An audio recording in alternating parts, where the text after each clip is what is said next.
Yes, Kenya. Tamu sana, tamu sana, tamu sana, yes. William Ruto and his team were today on the mountain launching some projects that have been proved as Uhuru Kenyatta's projects. The projects were started and completed by Uhuru Kenyatta's government. So today, Ruto and his team were relaunching those projects. While relaunching those projects, William Ruto made some divisive remarks and very annoying remarks touching on Raila Odinga. I want us to briefly listen to William Ruto and RIGATHI'S before we proceed. Listen to this. Tumewaambia ile vitisho walikuwa naye ati ndio wapate serikali nusu mkate haitafanyika tena. Haiwezekani. Sijui kama tunaelewana. Na hao watu nitawakalia ngumu.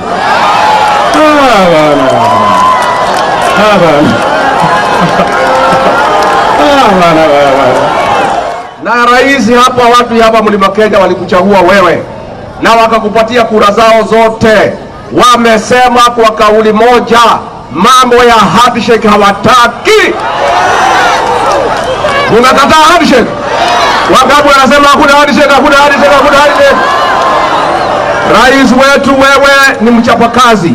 Tulikuchagua kwa sababu tunakuamini, kwa sababu uko na mpango na uko na maono ya kubadilisha maisha yao watu ya kawaida. Na kwa hivyo watu ya Githurai, nyinyi nauliza nyinyi kwa heshima, tumuunge huyu rais wetu mkono, tushikane, tukuwe na mapenzi na watu hapa Mlima Kenya, tuunge huyu rais wetu mkono kuanzia leo 2027 mpaka huko mbele. Tumekubaliana? Hawa watu ya hapa Kiboro na Dia ni wakulima wa kahawa na wamenyanyaswa miaka mingi na hao makateli. Rais umeniambia nisukumane na hii watu ni waondoe. Mkulima apatane na mnunuzi 1 to 1. Na rais kwa sababu hiyo ni wakali, wameanza propaganda kwa magazeti, watu wakulima wataki mabadiliko. Ni ukweli ama ni uongo? Hawa wanataka mabadiliko kwa mambo ya kahawa na chai na maziwa, na rais ameniagiza nisukume na ninang'ang'ana. Yes. That was William Ruto and RIGATHI'S today as they toured various places on the mountain. And it's a fact that Ruto was there to relaunch Uhuru Kenyatta's projects. But it's clear that a good majority of Mount Kenya residents are not alive to that fact. They think that those projects were being launched by William Samoei Ruto. And that is so because William Ruto has studied the mountain residents, and he knows that a good majority are very politically naive. They are not aware of what's going on around them. So Ruto and his team were there to lie to them that those are Kenya Kwanza's projects. The truth of the matter, those are projects launched by Uhuru Kenyatta and completed by Uhuru Kenyatta's government. In our subsequent videos, we'll dwell and dig deep into those projects that were launched by Uhuru Kenyatta that now William Ruto went to relaunch today. So thus, the relaunching of those projects just proves that Ruto is still holding on to politics of lies, deceit, and propaganda. The same strategy he used on the mountain to campaign, he's still holding on to that strategy. How I wish the mountain residents should open their eyes for them to see clearly that their elected leaders are lying to them and taking them as fools. The mountain should wake up. And then secondly, listening to William Ruto is talking about Raila Odinga, that atawakalia ngumu. That's the person who is calling himself the president of the Republic of Kenya.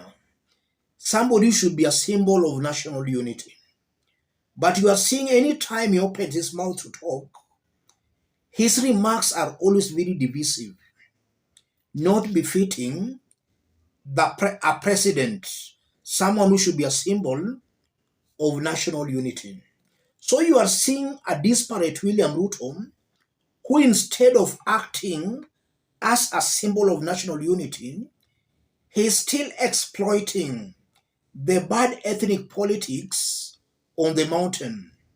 Politics that have been pitting communities against communities, the mountain against the lake. The mountain residents should grow up from such divisive politics. Let them demand of their leaders to deliver.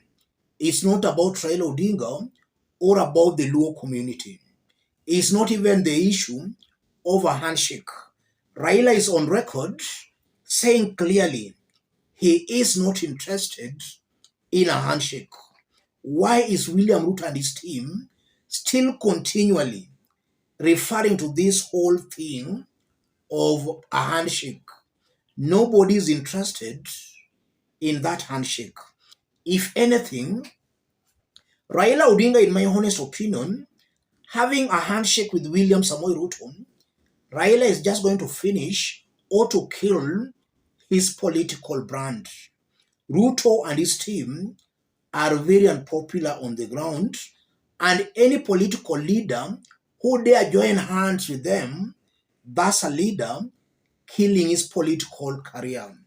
So I don't think Raila Odinga would be that stupid to enter into a handshake with a William Ruto's regime that is already very, very unpopular on the ground.